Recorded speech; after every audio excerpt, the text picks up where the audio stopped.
We continue now at the top of Daf 65a Daf from Meseches Kamma. This is Kamma Daf 65a. And the previous Amud, the Gemara asked, how can we say we're using himatze for all of the drushes that we used in the previous Daf? Don't we need it for the following? It says, Ein li ela yadu. It says, I only know. It says in the pasuk, his hand. So I only know his hand. Gago chatzero v'karfifo minayin. How do we know that these halachas of stealing apply, even if someone doesn't steal with his hand, even if he steals with the roof of his house, or his chutz, or his courtyard, or karfifo, his enclosed area? How do we know that the halachas of Geneva apply there as well? Talmud lomar im himatze timatze. The pasuk says himatze timatze. Mikol makam, we learn from there any kind of stealing the person is responsible for, and so therefore that's what we need himatze timatze for. As Tosas explains, ein li ela biyado perisha gonvo biyado mamish. Meaning, I might only know that a person is chayiv for stealing if he steals with his actual hand. Gago chatzero, but let's say with his roof or his chutzer. Kilomar, what that means to say is as follows: shehikisha b'makal mechatzero shel balabayis. Let's say he hits it with a stick from the chutzer of the owner. V'nichnas alagago, and it enters into his roof, and enters onto his roof or chatzero or his courtyard. V'karfifo, his enclosed area. So how do we know to include all of that? Again, that's from himatze timatze. But if that's what we're learning from himatze timatze, how can we learn everything we learned earlier? And the Gemara says to that, imkain, if that was the case, meaning if that's all that we were learning from himatze timatze, lemakra o himatze, o timatze. Either say himatze, or say timatze. Midashani kra, from the fact that the pasuk changed its language, shma min atarti. We see from that we can actually learn two things from the pasuk of himatze timatze. And the Gemara continues at the two dots, Gufa, returning to what we said above. Amar Rav said, Karen ke'ein shaganav. When it comes to the principle, you have to pay back what it was, like it was at the time it was stolen. Tashlume kefil v'tashlume arba v'chamisha. When it comes to paying the fine of the double payment of kefil, or the fine of 4 or 5 times the amount, again, that's when a person steals a shor or a seh and slaughters it or sells it, that's kishas hamad b'din. That goes by the value of the item that was stolen at the time of the actual court case, at the time the person is brought to Bezdin. And the Gemara says, my time of Rav. What's the reason of Rav? Amar Krutz, because the pasuk says Geneva v'chayim. It says in the pasuk Geneva and Chayim. We learned this on the previous Amud. Amai kamar achmana Chayim beGeneva. Why does it say the word Chayim by Geneva? We make the following drasha. You have to revive the principle that you pay it back in the same way as it was at the time it was stolen. And the Gemara says, Amar Rav Sheshes says, Amina, I say, Kinayim v'shachiv Rav, that when Rav was dozing off, Amar l'hashemaita, that's when he said over this halacha. The Tanya, because we learned in a brisa, the brisa is going to seem to say not like Rav. The brisa says kechusha v'hishmina. Let's say he has an animal that he stole. It was a thin, weak animal, and then he fattened it up. The ganav fattened it up. Meshalim tashlume kefil v'tashlume arba v'chamisha ke'ein shaganav. He pays the payment of kefil, the double, and the payment of 4 or 5 times the amount as it was at the time it was stolen. Meaning he only has to pay back 4 or 5 times the amount of an animal that is thinner, of an animal that is weaker. He doesn't have to do it kishas hamad b'din. That seems to contradict Rav. Rav said that when it comes to kefil and arba v'chamisha, it goes by the time of when the court decides, the time of the court case. And the Gemara says, Amri, they say to that, they answer to that, Misham do Amar le, because there the Ganav can say to the original owner, Anaf atimna, I'm the one that fattened up the animal, V'at shakalt, and you're going to take the payment. That doesn't make sense. If he fattened up the animal, of course he doesn't have to pay that. He's only going to pay the kefil of the 4 or 5 times the amount, according to what it was in that case at the time it was stolen. And the Gemara continues, Tashma, come in here another proof. Shemeina v'chisha, it says, let's say it was fat at the time he stole it, but then it got thinner, it got weaker. Mishalim tashlume kefil v'tashlume arba v'chamisha, so then he pays the kefil payment and he pays the 4 or 5 times the amount, ke'ein shaganav, like it was at the time it was stolen. Again, this contradicts Rav. We see over here it goes by the time it was stolen and not by the time of hamad b'din. And the Gemara says, Hasam nami, no, there also, Mishum da'amrin alei, because we say to him, we say to the Ganav, Mali katla kula, Mali katla palga, what's the difference if you killed the whole animal? What's the difference if you killed half of the animal? Meaning to say, over here, you're the one that's essentially weakening the animal. Everybody agrees, if the person would just kill the animal, he certainly would have to pay according to what he stole. So if he kills it halfway, if he weakens the animal also, that's essentially a damage that the Ganav himself inflicted on the animal. He's still going to have to pay the kefil and the arba v'chamisha according to what it was at the time it was stolen. And so the question then is, well, then what was Rav talking about? What was Rav saying when he said that the kefil and the arba v'chamisha Chamisha is like the time of the Hamad B'Din. And so the Gemara answers, Ki Kamma Rav, when did Rav say his halacha again that the Karen is Kain Shaganav, but the Kefil and the Arba V'Chamisha is Kashas Hamad B'Din, B'Yukra V'Zula Hu D'Kamar. He said that by Yukra V'Zula, meaning he said it in a situation where the market value of the animal either goes up, it's Yukra, it's more expensive, or Zula, or the market value goes down. In those situations, that's where Rav said his halacha. And Rashi explains, Kechusha v'eshmina, if the animal was thin and then the ganav fattened it, haganav pitma, again, the ganav fattened it, v'kashal Rav, this is difficult to Rav.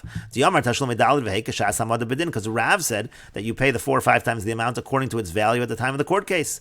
V'kasal gadaydich ben shivcha ben hechisha haganav b'yadayim, and right now we think it doesn't matter whether it got, let's say, fatter, it improved, or weakened, even if the ganav himself did that, we think that's what Rav was saying.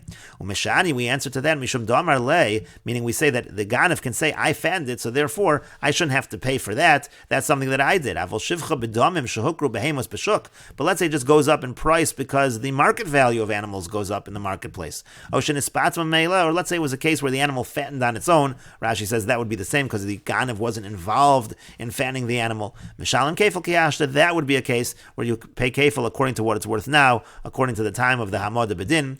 Let's say the ganav is the one that thinned the animal. Meaning he did it actively with his hands, because he worked the animal hard, or he used a stick and he was hitting the animal. So there also we say, Mali Katla Palga, what's the difference if you kill half the animal? Of course the ganav is not going to get away with paying less, he's going to have to pay what it was earlier. Hilkach Mahi Shaita Da'achasha, what we say is from the moment that he began to weaken it, that's like the beginning of the shechting of the animal already, and that's why we say at that point in time you have to pay the value what it was worth at that point in time. And the Gemara continues, Hey Chidami, what exactly is the case? If you're going to say the case is that originally when the animal was stolen it was worth 1 zuz, and then at the end, at the time of the Hamad B'Din, it's worth 4 zuz. So Karen Kain Shaganav, and you're saying in that case you pay the principal according to what it was worth at the time it was stolen, meaning you pay 1 zuz. So Lema Pliga D'Rava D'Rabba, so according to that, let us say that Rav is arguing with Rabba. D'Yamar Rabba, because Rabba said, if somebody steals a barrel of wine from his friend, originally it's worth 1 zuz, and now it goes up in value, it's worth 4 zuz. Tavra Oshasi, if he breaks the barrel or he drinks the wine from the barrel, Meshalim Dalit, so he has to pay 4 zuz. In that case, it doesn't go by what it was worth originally. Itvar Memela, but if it breaks on its own, Meshalim Zuzah, so then he pays a zuz. But in any case, it seems like Rabba is going against Rav because he's not paying what it's worth at the time of the stealing. In the case where he breaks it or drinks it, he's paying what it's worth at the time when he actually broke it. At the time when he drank from it, he's paying the higher amount. And the Gemara says, Amri, they answer to that, Ki Kamma Rav, when did Rav say his halacha?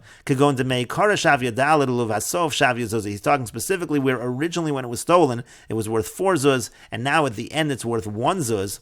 So in that case, Karen Kain Shaganav, it's in that case that we say the principal you pay according to what it was worth at the time it was stolen, you pay the 4 zuz. Tashlumei kefil v'tashlumei arba v'chamisha, but when it comes to the kefil payment, the double, and when it comes to the arba v'chamisha, the 4 and 5 times the amount, keshas hamad b'din, you follow what it's worth at the time of the court case, meaning to say only a zuz, you pay 4 or 5 times the amount, or you pay the double as if it was worth just a zuz. And Rashi explains, Ulavasov Shav Yadala, then at the end it actually goes up in market value to 4, Bishasha of the Mina Olam, at the time that it was then destroyed. Again, he broke it, or he drank it, or it broke on its own. And so then the Gemara said, Rabba said, Tavra b'yadayim oshasya meshalim dalet. If he broke it with his own hands or he drank from it, he has to pay actually the higher amount, 4 zuz. Uv'hamafkin mefarish taim, in Perak HaMafkin, but Metzia, they explain the reason for this. T'chol kama di'isa be'ena, because as long as the item is still there and it's present, nothing has happened to it, b'rishusa demarakaim, it's actually considered to be in the rishus of the original owner. It's considered to be as if it's in the possession, so to speak, even though the ganav has it, but it's in the possession of the original owner.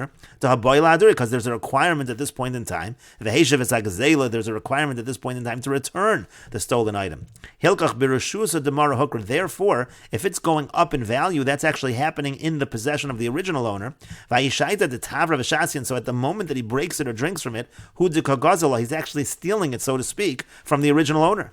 Aval itvar memela, but let's say it breaks on its own. Amai mechayevesle. So then what are you really making him chayev for? You're not making him chayev for the moment that it broke on its own. Ahi shaita de gazla. There you're saying it's chayev from the moment that he stole it.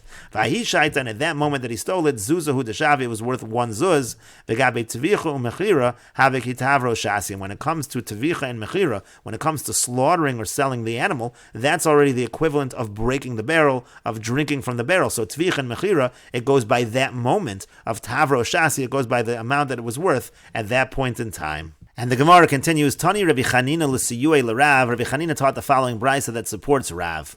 Balabayas sheton tainas gana b'pikadon. If a Balabayas claims, let's say he's watching a pikadon and he claims that it was stolen from him. V'nishban, he takes an oath, v'hoda, but then he admits that it really wasn't stolen, he's really responsible. Ubo Edom, and Edom also testify that he's really responsible.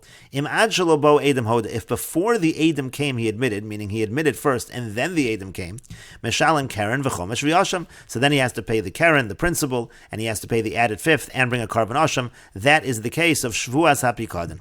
V'im mishabo Edom hoda, but if the Edom came first and then he admitted, meshalim tashlumei kefil, so then he has to pay the kefil, the double payment that is paid by toin tainas ganef, v'asham, and he also brings the carbon asham, v'chomsho olalo b'kfelo, and the chomesh that he has to pay, that actually is just included within the kefil payment. Divrei Rabbi Yaakov, that's the opinion of Rabbi Yaakov. And Rashi explains, Meshalim keren v'chomesh v'yasham misham shvua, because of the oath that he took, he has to pay the chomesh and the yasham in addition to the keren. Ve'ein kan kefil, and there's no kefil in this case, to moda v'knas potter, because this is a case of moda v'knas, he admitted to the fine, and he's potter from the kefil. V'mishabo Edom v'neschai b'kefil oda, but if Edom first came, and they made him chayiv in kefil, and then he admitted, Meshalim kefil v'yasham v'chomesh olalo b'socha kefil. He pays the kefil, he brings the carbon asham, but the chomesh is included in the kefil, shaharei chomesh because the chomesh goes to the original owner, he's already collected it, and therefore there's no chomesh. And Rashi explains, V'al karcha chad Rabbi Yaakov, you have to say that when Rabbi Yaakov says that the chomesh is included in the kefil, b'sheshavin ke'echad, it has to be that it's exactly equal. Ha-chomesh v'ha-kefil kamayri. We're talking about a case where the chomesh is exactly the same amount of money as the kefil payment. Do you have a kefila tvei me chumsha? Because if the kefil is more than the chomesh, lav chumsha have, that would not be called a chomesh. V'lo mifter le'ad mishalim chomesh, and then he wouldn't be potter unless he actually pays the chomesh. The chomesh kapara de shvuhu, because the chomesh is an atonement for the shvua. So it must be Rabbi Yaakov is talking about a case where the chomesh, the fifth, and the kefil, the double, happens to be the exact same amount of money. And we will continue with this discussion in the next video on Daf 65a Daf Beis.